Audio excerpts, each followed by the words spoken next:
month. We have been doing like now since beginning of the COVID. We've been talking like so many topics. So spirituality, the yoga practice, meditation practice, and a lot of people's dilemmas about spirituality and the wellness, the meditation. The topic has been quite broad.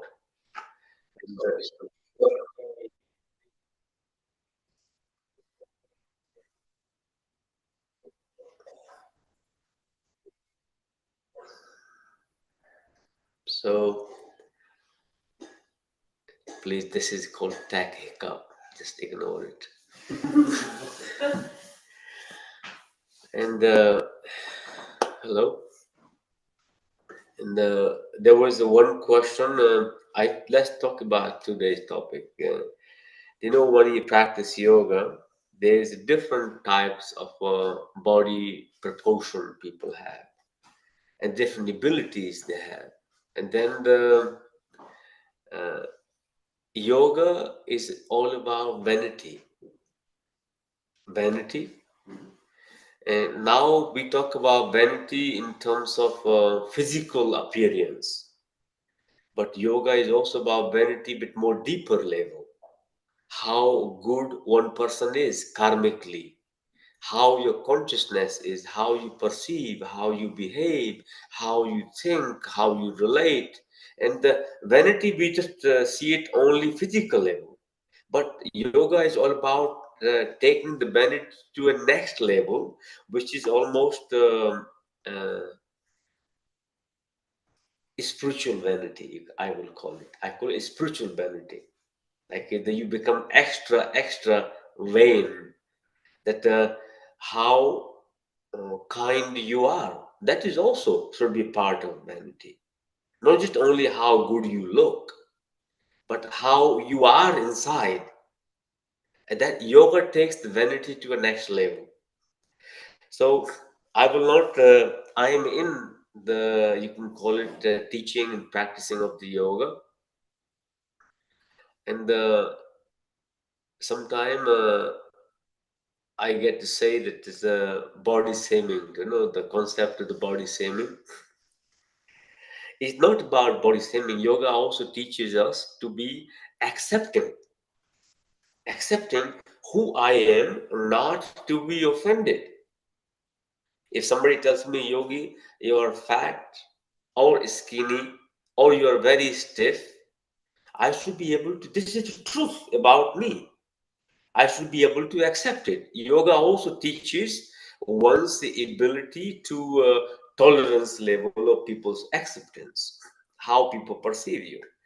So that is the good quality to have. So uh, if you're practicing yoga and your aim is just to be unfit mentally, emotionally, and physically, means you are not really practicing yoga. You want to be physically fit, mentally fit, emotionally fit, means not physical vanity. You take vanity on three levels. Then you go spiritually. How kind one person is. You will not say you are very unkind. You will not feel body shame about it. It's a characteristic same. But that is also the vanity. It's about increasing. You say how yesterday we were talking about the topic of humbleness and people not being humble, like being over cocky, talking fast forward. Look at me, how great I am, and that is will not be considered in terms of yoga as a nice thing, because this means you self-boosting ego. So that is also a vanity. So you are expressing yourself. You will not call that person is being very vain, talking about himself, how good it is. Otherwise, every single person in the corporate world will be totally vain. That's all they do. They just try to look back themselves better than the other people. So yoga is a little bit more all-rounder. Not just it doesn't leave any space. You should be the top, the best of the best. not to other people, but for yourself. Best to the best for yourself, in your viewpoint, in your ability, how one person is. Then the second question came today. What was the question about what is the purpose or what is the meaning of the life? I said not today. Yeah. So the meaning of the life is people look for purpose. What is my purpose? What is my purpose in life? And the ultimate purpose in life is to be happy. On a human level. Third dimension, human requirement is to be mentally happy, physically happy, emotionally happy. When those three happinesses match together and there is no ups and downs in any of them, you become stable in those happiness. There's no mood swings. I'm happy physically today, tomorrow I'm not happy. I'm mentally happy today, but a week later I'm not happy. Emotionally, I'm happy because everything going as I like. Emotions to any unwanted or unpleasant or unexpected or undesired emotion happen, my whole life is going upside down. So all those happiness permanently maintained every day throughout. There is nothing shakes you up. You're really deep rooted like Himalaya. Doesn't matter. We talk about in meditation, feel like you are mountain, nothing can move you. Your soul is still like feel like tall is growing like Himalaya because Himalaya is still growing. So people talk about a metaphor, but they forget it is a metaphor described by people as a the symbolism, but it goes transferred into your consciousness about the life. You should be so rooted and strong, immovable. Nothing can shake you up. Nothing can move you. Doesn't matter how hard somebody trying to move. That how you should be rooted in your discipline, in your practice, in your dharma. Dharma basically means whatever you're doing according to your level of consciousness at that time, the best ability of your action. That is changing as your consciousness evolve, as your understanding evolve, you change. So your understanding change, your karma change, your perception to the life changes. So the purpose of the life is not fixed. So the first purpose of the life is to be happy. And to find that happiness, some people find happiness by doing absolutely nothing.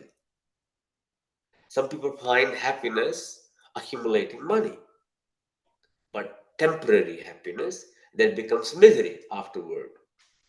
I know several people who chase money, but are they happy? Do they may have comfort? Comfort and happiness are two separate things. Third dimensional level, comfort and happiness are two separate. Sometimes we take them together. Comfort is not happiness. Happiness is the once how you relate with yourself inside, how you seated inside. Then comes a peace. Happiness, perfectly good. Then once you got happy, are you at peace? B actually ignore the peace. Are you at the peace? No matter what happening in the world, first of all, the immediate things happen to you that disturbs your peace. You're totally happy, everything perfectly fine, and the little bit things comes along in the life and that disturbs your peace. So you encounter the peace. Are you at the peace? Are you with yourself at peace and everything that happens around you? Are you at peace with it? That's the second ultimate purpose in life. But we make the purpose, my purpose is to do this, or my purpose in life to do this. So that is not, whatever you are doing is to make you happy. In your life, you do nothing that makes you unhappy or then bring you the peace. So then your mind say, okay, I supposed to be like where other people are, and let's say the ladder of success. You start ladder of success, you keep going, you get, I'm happy if I get that ladder, I'll be very happy. I feel like I have conquered the world. Some of you have probably gone to the corporate mind or the work life or achievement in the life. Then when you arrive there, what happened? Oh, I wish I will be very happy if I can go the who's two ahead of me. So your happiness level constantly you moving the landmark. So you keep moving the land post forward, your happiness is never achievable. So happiness is not actually outside, not what you are doing, but how you are happy, what you are doing at that time. So happiness is constant, instant, always with you. It is not in the future. Happiness is always with you. And with that happiness, are you at peace? If that happiness is seekable or objective. If your happiness is objective, you are not going to be at peace. If you are happy because everything is going as you plan, everything surroundings, if any object move away from the puzzle, you are not happy anymore, means you are no longer at peace. So happiness have to be internalized, not objective. It have to become within you and with you 24/7, no matter what happens in life, it automatically you arrive at the peace. That is the first purpose in life. But in relation to in life, what you need to do as the day-to-day job, I do many work. I work all day long. And 24/7 I work. 365 days, I don't even know the definition of holiday. So I call it I'm permanently on holiday. That's how I see my life. I'm permanently on holiday on the earth. So it can never be a problem. I'm on a spaceship, floating through the space. Isn't that alien? We are all alien living on the space station and traveling through the space and time in relatively. So the in context is the first part is to be happy. Okay, purpose of life. Then within that happiness, find a peace, create a peace, and stay with that peace. What the meaning of the life is still to be discovered. It's changing constantly. So the people put meaning of the life is you can call it accidental. Some people believe it is just meaning of the life is nothing, just accident. And some people believe meaning of the life is to be find. If you ask atheist person, will give different viewpoint. Religious person will give different meaning to it. I believe the how kind you are while you are in this body. If you try to look for the meaning of the life, forget about it. But how you celebrate the life you have, how consciously you live this life, what you have. You can invest your life looking for the meaning of the life. Or you have the life, forget about it. Celebrate, live, be happy, be at peace, and make sure while you are in this body, consciously and unconsciously, you are all with intention, you are not trying to create a harm or being unkind, causing pain and discomfort or violence to all being. And that can be the best life one can have. We talk about, if you ask every religion, the to attain God, yeah? What is God? I ask question, what is God? We talk about God is loving, God is kind, God is compassionate, God is freedom. Can you not achieve those things in this life? Build a godly qualities. Practice kindness, practice compassion, practice love. Try to see if you can find a pocket of freedom in yourself. And that can be very liberating. So rather than thinking about you will attain the God, try to create a godly qualities in your consciousness. And that can be the meaning of life. So you're living life consciously according to your best ability, not fixed. The moment you make life completely fixed, you have a problem. Because you will be said, now I have fixed my life according to this box.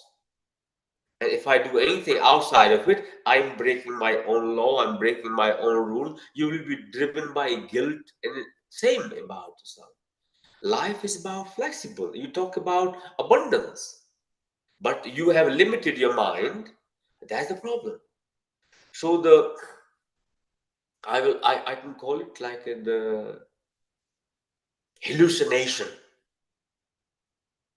getting rid of that hallucination that created by the mind or created by the society is also the purpose of life. And that is the purpose of yoga. So we are all hallucinating, created by illusion, created by the perception, created by our own selves. So coming out of that hallucination to getting to know your own reality, so you can connect with the people. That's what yoga and meditation helps you with. So when you meditate, what happened? How many you had that you get trillions of thoughts running through your head. But when you not meditate, there are maybe 100 of them in a minute. But when you meditate, so many of them, you can't actually figure it out who you are anymore, what is happening. It's like big chaos inside.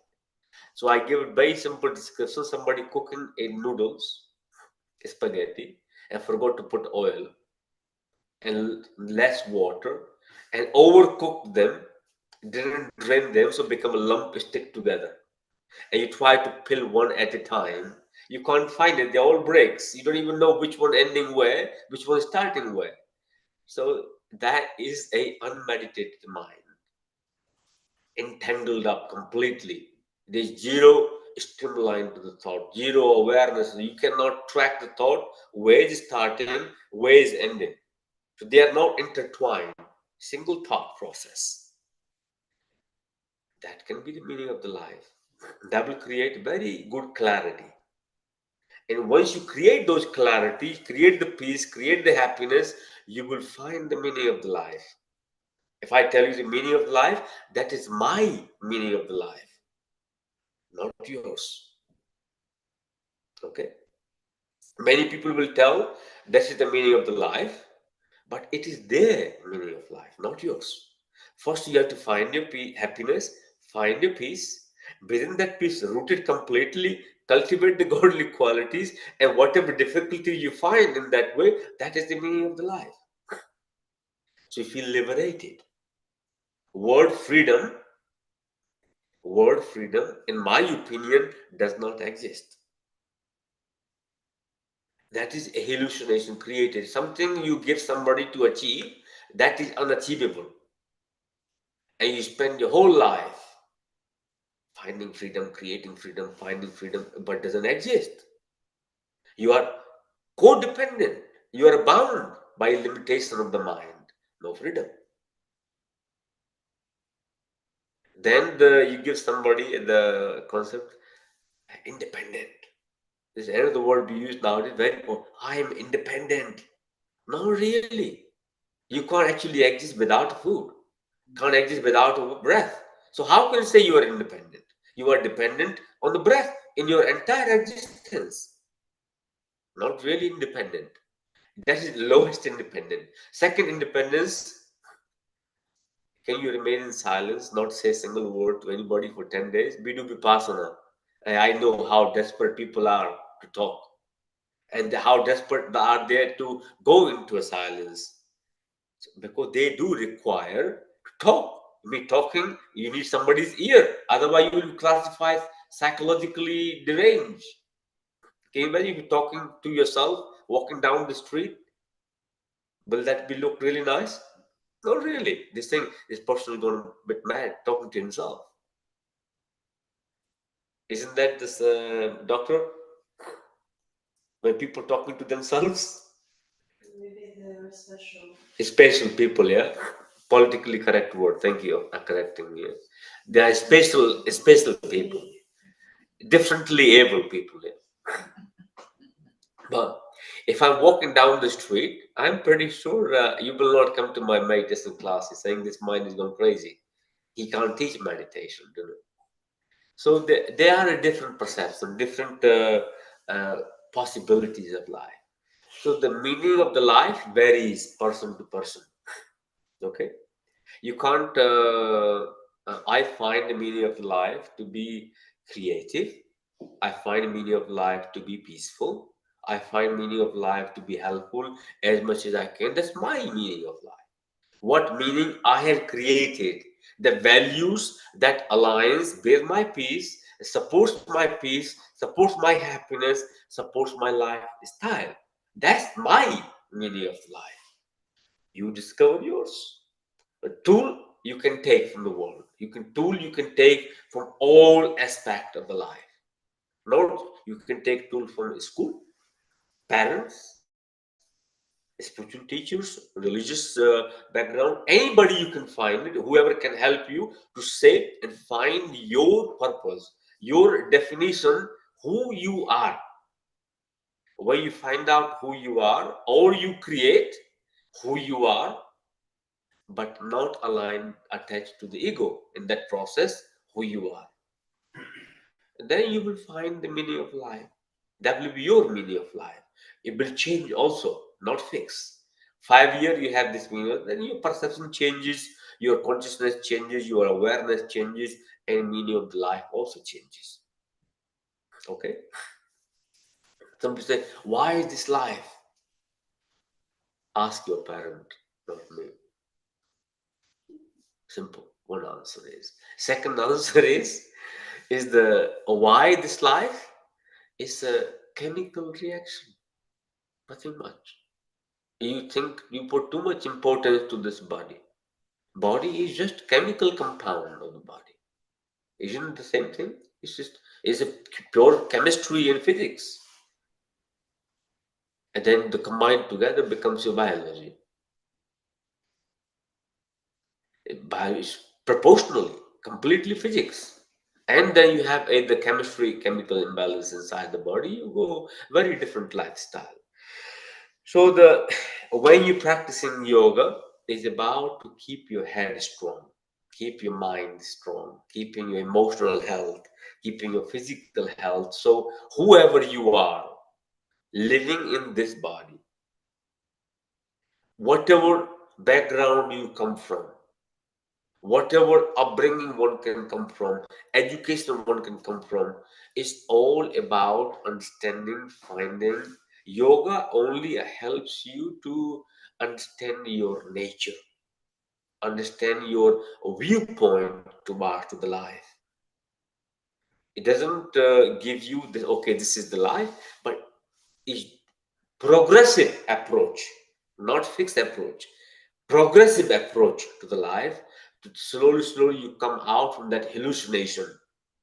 Self created, society created, books created, religion created, anything that have created hallucination of you, that you living in that drunken awareness of the so-called madness of the life, you become a bit more finding a little clarity.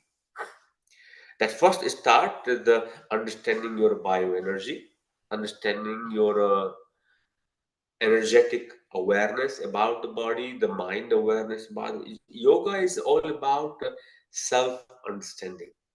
Yoga can give you what is the meaning of life. I can't.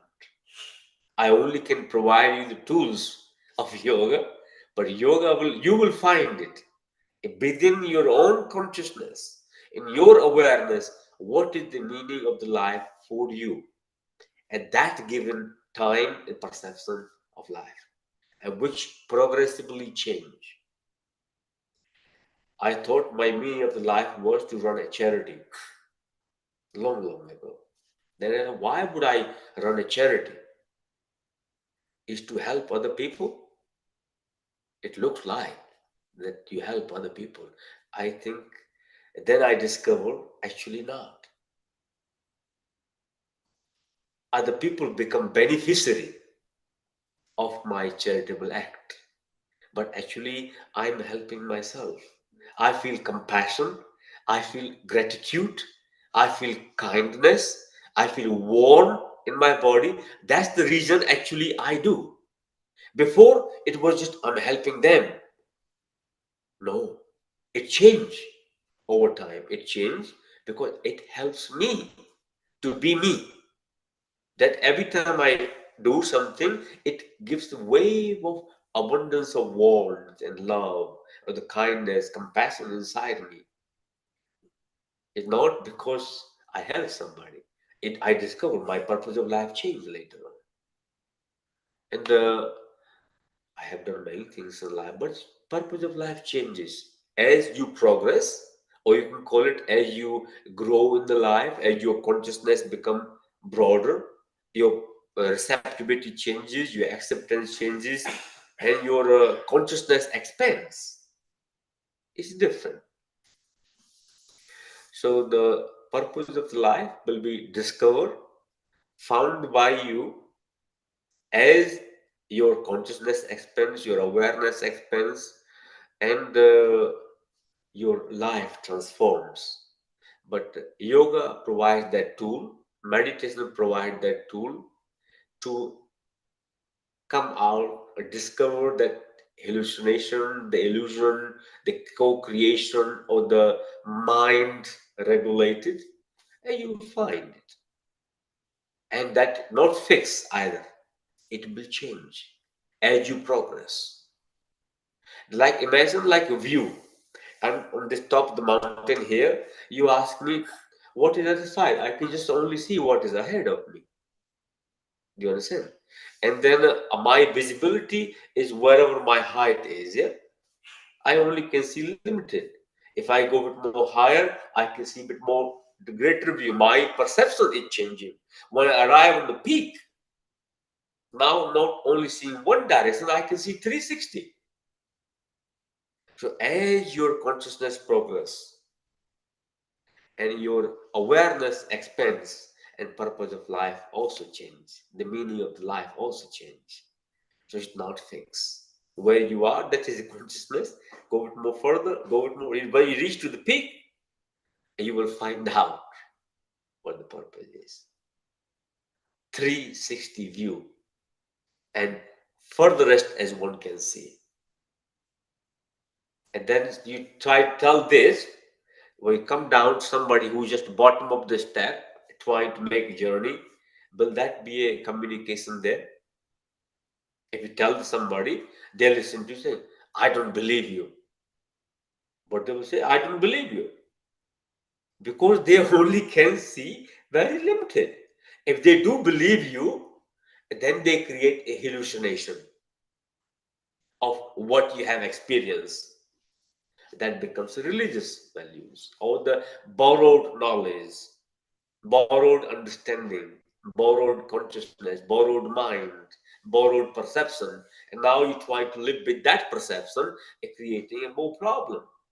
I am not there, but I'm living like I'm there and believing like there. So I have two personalities inside.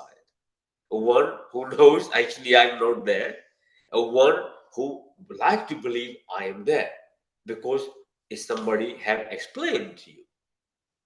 And that becomes very difficult. So I don't really tell people what the meaning of the life is, but I can provide tools to discover the meaning of life. I hope that makes sense. On that note, Hariom everyone, Pranam. Thank you.